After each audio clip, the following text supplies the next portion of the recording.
So the challenge really is when we get awkward clients into our business, how do we actually get them out? Because we shouldn't have to have people that create problems in our business. Unfortunately, a lot of the time they become clients before we know. So it's one strategy right now that is foolproof that you need to know if you have one currently or in the future you will, and you can use this strategy. Let's jump in right now.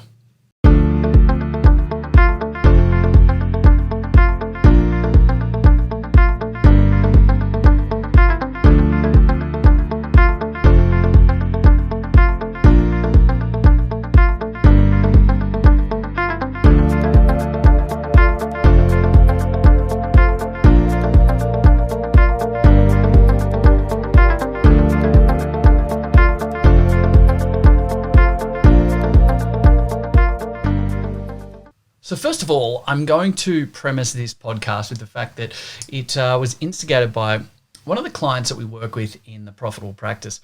Had this exact situation only a few days ago, and it got me thinking that it is actually a topic that comes up probably more often than what we like to admit.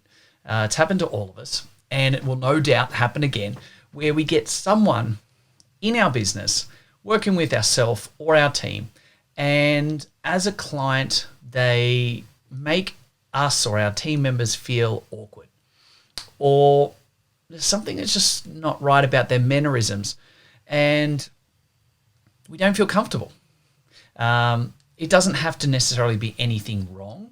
It might not be that they've said or done anything, creepy or weird, but we do have clients, patients, that will come into our business at different points of time throughout our career that just don't fit.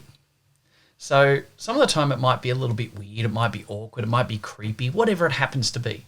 But there's also a lot of others that aren't going to be the right fit because things just don't feel right.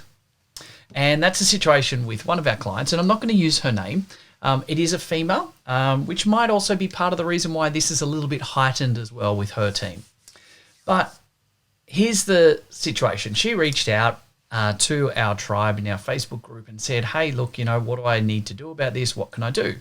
And obviously the simple fact in and around this is that there are a lot of people that might be thinking, oh, well, if it's a sexual advance, then you've got to go to the police and blah, blah, blah. And there's everyone has their ideas and thoughts and that type of stuff. And that's fine because there is no distinct right or wrong way about dealing with it.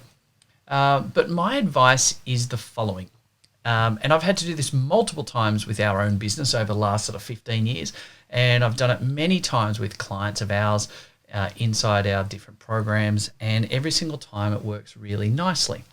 Because first and foremost, if we stop and think about the leadership challenge that we've got, is that if it's a team member, we need to make sure that our team members feel safe. We need to make sure that they don't feel intimidated, that our team or ourselves, whoever it is, don't feel awkward around, a particular client. We need to make sure that people feel normal and natural and protected. They want to make sure that you as the leader support them and have their back and make sure that everything's in an ideal scenario for them all the time, right? So that's the first thing. And legally, we have to make sure that we protect our team. Simon Sinek used to always talk about the circle of safety as the number one job of a leader, to make sure that we have everyone in that circle, and your job as a leader is to protect from all those external forces and the dangers and things like that. And this is just one of them when you're a business manager and leader. So let's park that. Let's get stuck straight into what I said for this particular client of ours. And I think it's a really smart way of dealing it, because one of the biggest things that most people don't think about is we all want to get quite resistive. We want to get defensive. We want to protect that person. Some people want to give advice and tell them, get on the ethical, their ethical, moral high ground and all this type of thing. And you've got to go to the police, or you've got to say this, or, we should be sitting them down and saying, you can't say this, you can't. But in reality, very few people do that. And in 99% of cases, I don't feel that is the best way. Because if you're going to turn to a person and just imagine the shoes on the other foot, someone sits you down and tries to, no matter how they say it, politely say, you're weird, you're awkward, you're confrontational, you make our team members feel unsafe or scared, or it doesn't matter how you phrase that, how clever you think you are with words, the person's going to get offended. And then you might have a multitude of other, follow-on effects. It might be they want to, heaven forbid they turn around and say, oh, well, they had sexual advances, or they touched me inappropriately in the console, or they can make all sorts of claims, which is going to open up an absolute can of worms for so many different reasons. So we have to be really careful about that. We have to make sure that we don't get them to feel awkward or uneasy. Maybe that's just part of their persona and they take offense and they want to now badmouth you to the community around. Maybe it's a situation where they might want to launch a legal defamation claim or whatever. Like, there's so many different avenues around this. They might just get angry, yell and swear and walk out. They might throw a chair. It doesn't matter what we think about and what we do. Ultimately, we need to avoid that type of confrontation. We need to avoid that scenario. We don't want to make people feel awkward or weird themselves because of our own communication style about how weird and awkward they might feel about, like, towards our team, right? So here's the thing. One of the best things to understand in these situations is that everyone is able to resonate with someone in our industry. So just because they might be weird or awkward with you, they might find the perfect fit down the road at one of your competitors. So we need to keep that in mind. There's always someone that can help that person. It just happens to not be you or your team at that point in time. And so when you keep that in mind, the solution is actually quite simple and should start to become quite evident. I get our clients, and I do it myself when we've needed to do this multiple times, to actually put this into place so that we can actually carefully remove the person from our care, but also direct them to one of our other, competitors, for instance, that may be a better fit for them. And so that way we're actually helping them. We're looking after their needs. We can look to be able to get treatment for what they're wanting us to help them with, but ultimately we make them realize that they're not the right fit for us, and we move forward from there. Now, the crucial part is about the wording, because obviously we can't turn around and say, you're not a good fit, bye-bye, because again, people might get angry, they might get offended, a whole lot of other complications. So here's the guts of it. Here's the truth about what we actually do. I think you actually should be sitting down and saying, and I'm going to drop in and out of first and third person here a little bit, so stick with me, and as I sort of role play it with myself here, we literally sit down and let them know, you know what, it's a little bit hard for me as your practitioner to say this, because we like to think that we can help everyone, fix everyone, cure this, and etc. And we are very good, and I'm very confident in our ability.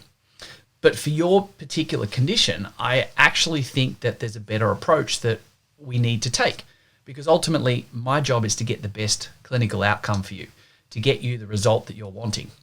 And if that means that you're not seeing me because I know there's a better option, then ethically I'm going to advise you to do that. Now, when you stop and have that type of conversation with someone, it completely pre-frames the conversation to be about them and about your ethics and how you're trying to get the best outcome for them. So it doesn't get people defensive. It doesn't have people going, what's going on, and creating a storm, right? And what we can do is be open and honest and move them out of the business onto someone else. So let's say that they're coming in with a shoulder pain, a problem, right? I would literally take that approach and I'd be saying, look, I'm quite good with shoulders. I can do a lot with you. But to be totally honest, I don't want to be able to work with you because I know that there's a better option. And I really think that you need to see X, Y, and Z, just down the road. I'm even happy to make a phone call and refer them across, etc., tell them what I've done, etc., because as much as I sort of feel like, I'm not allowing the business to grow, I'm not getting more patients, etc., I feel that that's ethically the best thing for you moving forward. I think they will be able to hopefully get better results than what we would be able to if you stayed as a client of ours here. Now, when you do that, you completely diffuse the situation. You completely take control of the scenario and politely advise them that we're not going to continue treatment. And I feel that if I refer you on, that you're going to be in a better place to get the results that you want. And we're even offering to make the phone call or refer them across or give them a letter, etc. And so in this respect, it's never once occurred to anyone what we're ultimately doing. Every single person is always grateful because you've taken this complete ethical and moral high ground to get them the best result, even if it means, as I said to them directly, it means that we see less clients or grow the business, etc., at a slow rate, but we're doing what's best for the client, what's best for you. And there are particular words that we use there to give them the empowering feel that we're doing the right thing for them, which we are, because we know that we can't continue to treat them because of whatever reason, insert reason here, but we're getting them away from our business, we're getting them help. And ultimately, are we passing the buck a little bit to someone else? Well, maybe. Maybe that's a difficult client for them as well, but we don't know. What we do know is that there's someone out there that can help everyone in that situation. So keep it simple, keep it clean. There's a lot more to it, and there's a lot of other little tips and tactics, but that is a really simple one for you to be able to use the right language for the person in that situation. We can refer them on, we get them out of our business, we protect our team or ourselves. We remove that as a catalyst because you don't need to be working with the people that cause dramas, that might be tire kickers, that make you feel awkward, maybe that just doesn't feel right, etc. And you might have to use that type of thing every few months. You might have every 2 or 3 months a person that we need to, remove our care from. But we know that ethically we're still getting them good care. And ultimately, at the end of the day, if, maybe there's someone down the road that you don't get along as had the world's best relationship with, and now all of a sudden we've just given them a little bit of a, maybe a challenging client for them to deal with as well. So, if we want to have a little bit of a smile about our business moving forward as well, take some nice little, good feelings from the fact that we might be just helping our competitors have a few extra little challenges carefully and tactfully as well in that situation. And I think you know what I'm saying from that as well. So guys, go ahead. Use that as a nice tactic. It's a great way to protect your team, to avoid confrontation, and to get people away from your business and away from your team in the right way to get them the best way forward without any awkwardness, keeping it completely safe and completely ethical. Happy to chat if anyone needs any more help in and around that, but it's a really great one. It's how we advised one of our clients today. I advised it the other day actually, and we heard about it today, and it went really well and perfect. And person thought that they would, fantastic for not taking on a client they didn't feel best to be able to treat, etc. It all worked out perfectly, and everyone's happy as a net result. And that's the main thing at the end of the day. Hope that helps. Go and get stuck in. Use that when you need to, and I'll talk to you again very soon.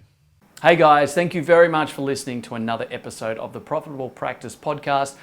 I would love nothing more than for you to be able to leave a review. I get so much joy out of listening and reading the amazing things that you guys say about this. So please subscribe to our channel, leave a review, and share it with your friends. Let's get some more fantastic information out there so all of us can grow the industry together. Cheers for now.